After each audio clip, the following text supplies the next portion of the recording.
এখন একটা ভর্তার রেসিপি দেখাবো। আসসালামু আলাইকুম। এটা হলো বরবটি, এটা হলো শুটকি, লইটা শুটকি, আর এটা হলো রসুন, এটা হলো কাঁচামরিচ, এটা হলো পেঁয়াজটা আমি তুলে নিব, কারণ কাঁচা পেঁয়াজ দিব। আমি দেখানোর সুবাদে এখানে রেখেছি। এখন এগুলো ভেজে নিব।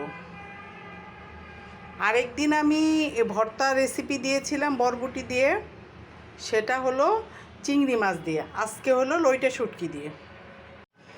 পাটায় পিষা ভর্তা করা আলাদা মজা।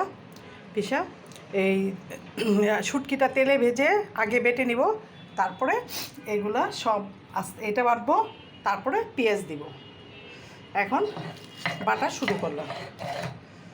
ব্লেন্ডারে ভর্তা মজা না, পাটায় পিষা ভর্তা মজা। ভর্তাটা বাটা হয়ে গেছে, এখন পেঁয়াজটা দিয়ে দিব, কারণ পেঁয়াজটা না দিলে টেস্ট লাগবে না। আর ভর্তাটা খুব মিহি না, একটু সাবা সাবা রাখলে ভর্তাটা মজা লাগে। এই ভর্তাটা বানায় খেয়ে দেখবেন, খুবই টেস্ট। কারণ যারা ভর্তা লাভার তাদের এক প্লেট ছাড়া 2 প্লেট ভাত খেয়ে ফেলবে। আমি পেঁয়াজটা ছেঁচে নিচ্ছি, ছেঁচে সরিষার তেল মিক্স করবো। ভাইরে ভাই, ভর্তাটা অনেক মজা হয়েছে। একটু সরিষার তেল দিলাম, তারপরে এখন মাখিয়ে উঠাইয়া ফেলবো। মনে হচ্ছে এখনই আমি 1 প্লেট ভাত খেয়ে ফেলি, কিন্তু এখন খাবো না। অনেকে পাটায় ভাত মুছে খান, অনেক মজা খেতে। এটা আগেকার দিনে খেত, এখন অনেকেই এটা পছন্দ করে। তুলে নিলাম ভর্তাটা। আমার ভর্তাটা হয়ে গেছে। সবাই ভালো থাকবেন। আল্লাহ হাফেজ।